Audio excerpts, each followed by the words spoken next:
अवामी शायर बाबे दी एक नज़म सरिया। सरिया नशी हर तौने लोको ए होई ते रोने लोको।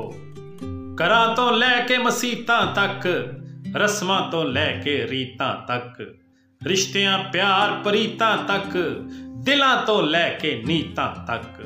ए सरिये दा होने लोको ए होई ते रोने लोको।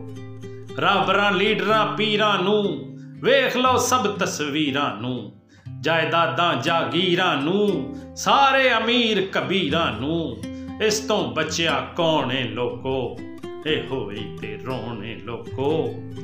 ए लोकां च बैण नहीं देंदा, रब जोगा भी रहन नहीं देंदा, किसे नूं अपना कहण नहीं देंदा, जमीन दे उत्ते लैण नहीं देंदा। एहो बैण खलोणे लोको ए होई ते रोने लोको। दौड़ दे विच जदों आ जांदा है, अखां विच समा जांदा है, पटड़ियों बंदा ला जांदा है, ए अमलां नूं खा जांदा है। फिर ए जागण सौणे लोको ए होई ते रोने लोको।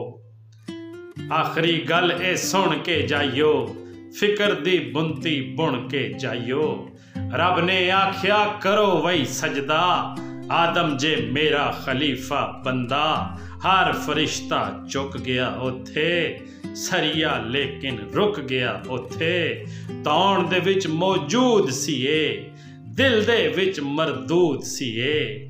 गल ए मेरी सुन के लोको, कुछ तकब्बुर खुरिया जे, नहीं ते तौण दा ए सरिया, वेखो कित्थों टुरिया जे, वेखो कित्थों